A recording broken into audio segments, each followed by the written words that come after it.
Hey everybody, KMO here, and I'm an idiot for making this video because there is nobody who's going to get a charge out of it whose attention I want directed at me. But here goes. A couple days ago, I did a video where I was just mocking the form of an Agenda 21 conspiracy video, and I didn't script it out. You know, I was just going to use ominous music and shots of decay and whatnot, you know, just to set a mood. And then, you know, I went to some ruins nearby and I started jabbering into my camera. And I kind of, you know, made fun of the white genocide notion. I won't say kind of. I did. I made fun of the white genocide notion. And I posted the video to my Gab account. Gab.ai, for those of you who are not familiar with it, is the free speech version of Twitter. You can't get kicked off of Gab.ai for saying something politically incorrect. Very unlike Twitter. And so I got this message. Hand-rubbing merchant wrote, ridiculing and delegitimizing white genocide videos is traitorous. Stop listening to your Jewish wife, KMO. Okay, first off, I'm not married. And when I was married, my wife was about as goy as you get. She was of Scandinavian extraction, tall, blonde, not Jewish. My most recent girlfriend, though, with whom I'm still on very, very good terms, is Jewish. She's a non-religious, you know, secular Jew, born in the Soviet Union. And have to say, over the course of my life, haven't sought them out. It just so happens that a lot of the people that I have gotten along best with in this world, the people that I've had the most dynamic and engaging and interesting intellectual connection, have been secular Jews. I mean, this will really set you off, I'm sure, but in my experience, Jewish people just tend to be smarter and more interesting than middle-of-the-country Protestants. Sorry. But to the topic of white genocide, as I say, I didn't set out to make a video mocking white genocide videos. I set out to make a video just mocking conspiracy theory videos in general. And it came out white genocide. When I labeled it, when I put the title on it, and I used leet speak, you know, to write out white genocide, I didn't know at the time that that's what people who take white genocide seriously do in order to differentiate their materials from most materials that include the phrase white genocide. Because if you do a search for just white genocide, you know, just written out normally, you're going to get nothing but refutations of the idea. And in fact, let's pop over to Wikipedia for a second.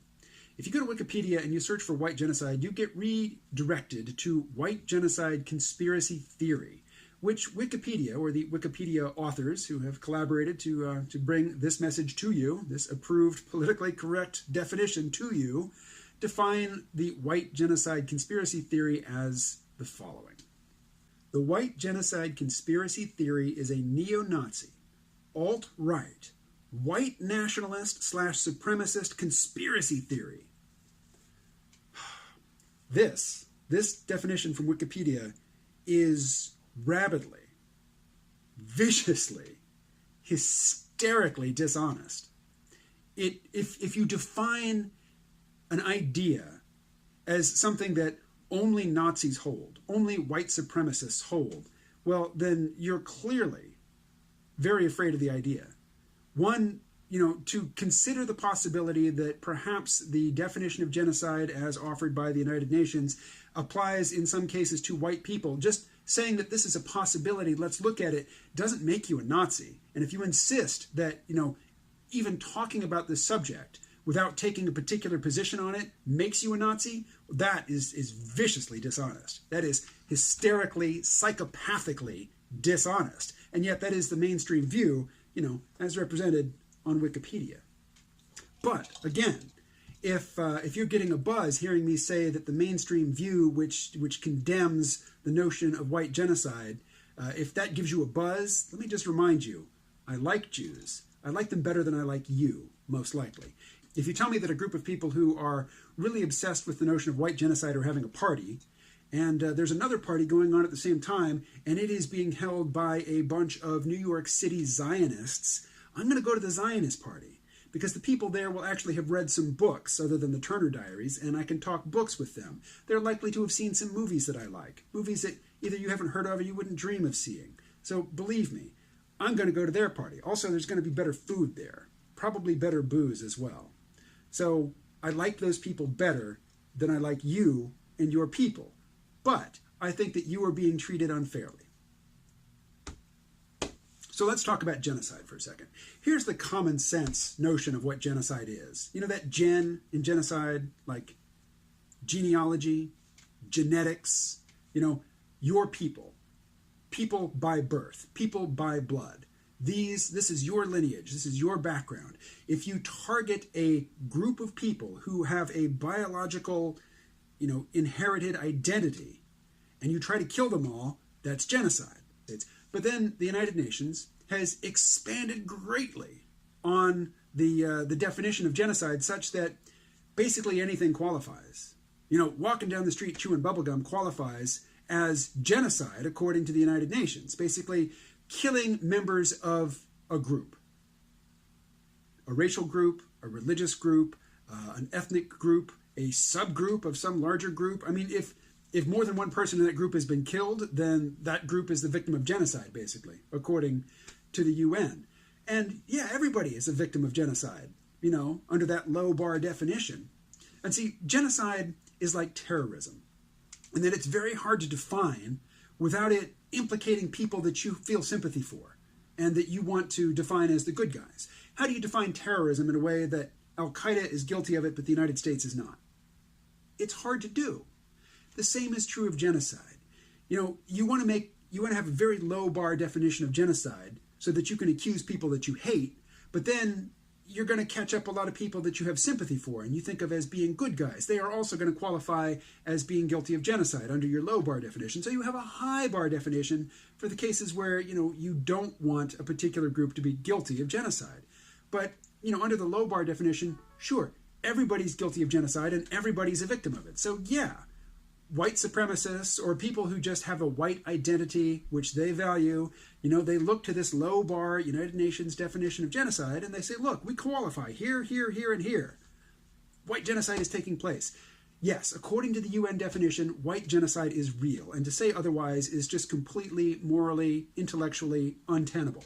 It's real, but it's not the real definition of genocide.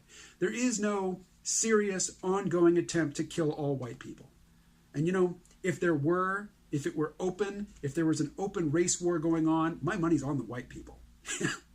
You know, we've got experience in this. We have got a proven track record in these types of conflicts. And, you know, that's where my money's going. So there are no good guys in this fight. And I'm an idiot to wade into it at all, because the people who denounce anybody who talks about white genocide without putting conspiracy theory after it as a Nazi, moral cowards. You people disgust me. People who can't write the phrase free speech without putting it in scare quotes. You are disgusting. Check out this tweet. A while back, I got into, I was reading, basically some SJW on Twitter was complaining that racists get to raise kids and, you know, pass along their racist ideology to their children. And I said, you know, it's right here. Look, if you can't live with the fact that people get to instill their values in their children, then you either need to take their children away, stop them from having children, or just kill them all. And these people took me seriously. They took that at face value, they gave me the heart, and they retweeted it. And they said, yay, genocide. There are people